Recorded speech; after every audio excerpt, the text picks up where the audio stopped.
D'un saltimbanque, personne ne peut attendre une solution miracle. Vient de dire Vincent Lindon, je l'en remercie. À l'heure où le monde prend l'eau, où des transsexuels sont assassinés au Brésil, où des étudiants sont assassinés à Hong Kong, où des clowns sont assassinés au Chili, nous ne pouvons avoir de solution miracle. Nous ne sommes ni décideurs ni dirigeants. Nous n'avons aucun pouvoir autre que celui de divertir, et encore, si les algorithmes nous le permettent. Oui, juste divertir. Avec toute la volonté du monde et un talent qu'on en espère existant, persistant, vivant. Un talent dont certains profitent et jouissent, au propre comme au figuré.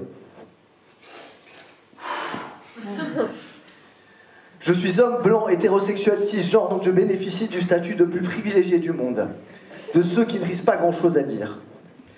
Alors je me lance, même si je ne suis qu'un gueux qui n'a à son actif que des petits films de quelques minutes que personne ne voit, et un disque qui devrait sortir depuis plusieurs années. Puisque Kinolion me donne une carte blanche et donc une tribune, il me paraît impensable de ne pas en profiter et justement de ne rien dire. Qui peut prétendre faire du rap sans prendre position, disait la rumeur. Alors je vais balayer devant ma petite porte branlante avec cette pointe d'amertume que j'ai en travers de la gorge depuis quelque temps. Comment est-ce possible qu'un silence assourdissant résonne de la part de la gente masculine à ce point-là dans l'audiovisuel français ? Comment est-ce possible que l'on ne blâme ni condamne jamais les violeurs, les harceleurs, les vicelards libidineux parmi nos cinéastes et nos comédiens, et qu'il faudrait au contraire souvent dissocier l'œuvre de l'artiste ou reprocher à des femmes d'accepter des rendez-vous ? De quel droit des réalisateurs, chanteurs, comédiens peuvent-ils jouir d'une impunité, d'une liberté, juste parce qu'ils ont soi-disant du talent ou rapportent de l'argent ? Je suis un homme blanc, hétérosexuel, cisgenre, qui en a ras-le-bol du manque de burne de la part des hommes. Mais malheureusement, on ne peut pas stopper les ardeurs libidinales d'abrutis qui gèrent mal leurs afflux de testostérone. On ne peut pas stopper les conséquences de dizaines de civilisations tournées autour du sacro-saint patriarcat. Mais on pourrait peut-être déjà essayer de changer les choses dans nos kinos.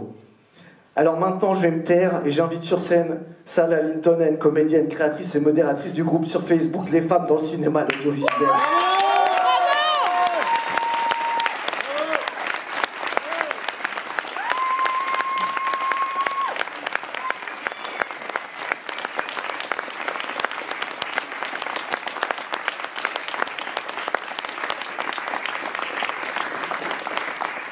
Bonsoir à toutes, bonsoir à tous. Merci Mathieu de m'avoir invité. Merci Kinolion de m'accueillir. Je suis ravie d'être là pour vous parler d'un sujet très important, la place de la femme dans l'audiovisuel et dans le cinéma.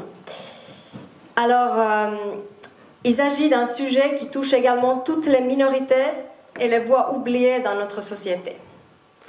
Je vais commencer en citant l'actrice Marina Tomei dans un texte sur le site de l'association AFA, actrice-acteur de France Associée. Il s'agit du manifeste Tunnel de la comédienne de 50 ans. Le rapport de Deborah Dean, âge, genre et emploi des artistes-interprètes en Europe, souligne combien notre réalité professionnelle de comédienne représente bien davantage que notre expérience en tant que travailleuse. Notre réalité professionnelle est en effet le reflet d'une image des femmes stéréotypées, préjugées ou ignorées, portée par la fiction. Elle est aussi le reflet de ce que vivent les femmes dans la société en général. Même plafond de verre, même inégalité sociale et salariale, et même condescendance a priori pour ce qu'une femme crée, fait ou produit. Que l'on soit caissière, chercheuse au CNRS ou artiste, c'est pareil. Alors, environ 50% des êtres humains en France sont des femmes. A priori. Voilà, 52, environ, voilà, merci. Une Française majeure sur 2 a plus de 50 ans. Mais dans nos fictions, les femmes ont une place beaucoup plus étroite. Et pour les femmes qui ont plus de 50 ans, presque inexistante. Alors j'ai une petite question aux femmes dans le public. Au cinéma, devant la télé, devant vos séries, qui en a assez de s'identifier aux personnages masculins ? Je crois que toutes les femmes viennent de lever le bras. Je dis ça, je ne dis rien. Ah non, pas toi. Et oui, parce qu'en fait, il est presque impossible de s'identifier à la femme de, la copine de, la mère de, la fille de.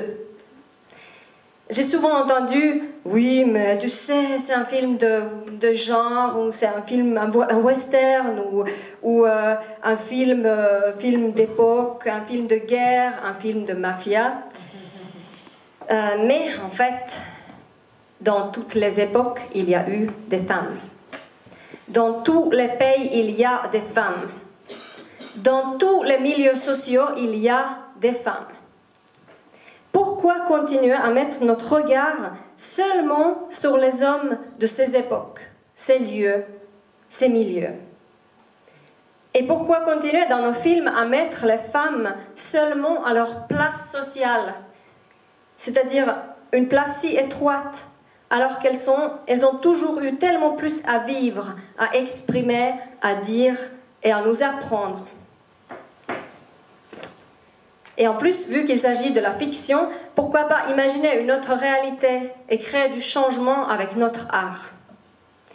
Alors le mouvement Kino a un potentiel excellent pour créer des films qui donnent la voix à celles et ceux qui ne l'ont pas assez encore. Pas besoin de faire un film engagé, il suffit de se poser cette question. Je raconte l'histoire de qui?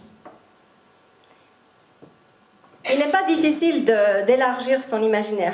Il suffit de traiter ces personnages en tant qu'êtres humains, au lieu de femmes, noires, maghrébins, gays, lesbiennes, trans, vieilles, etc.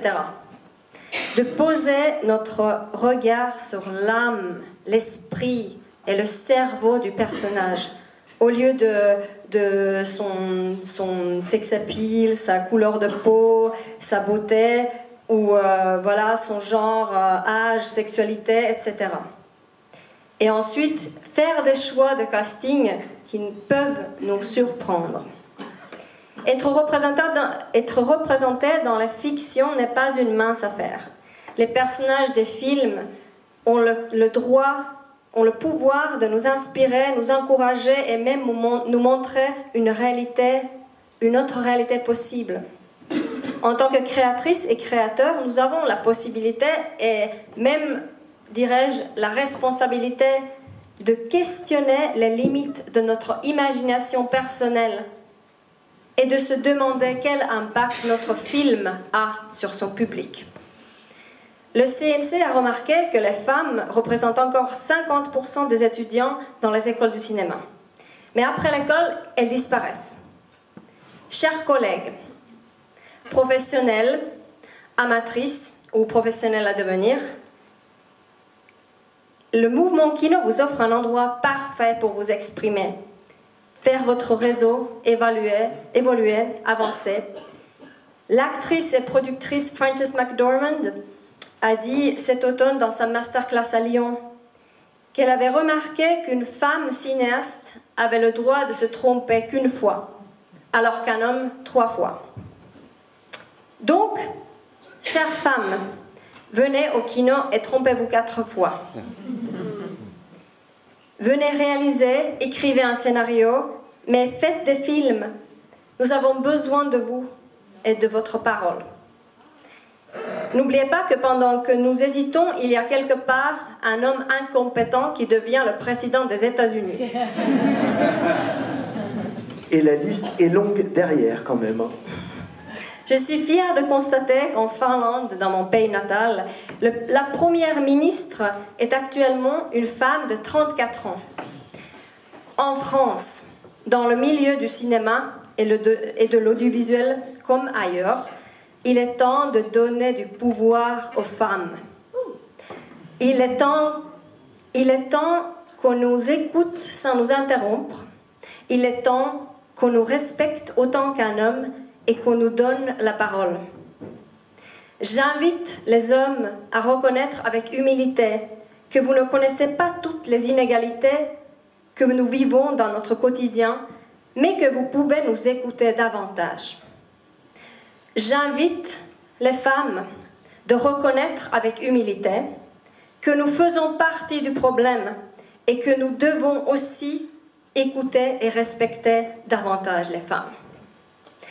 Chères femmes et toute personne non représentée dans la fiction française, prenons la parole, maintenant. Merci.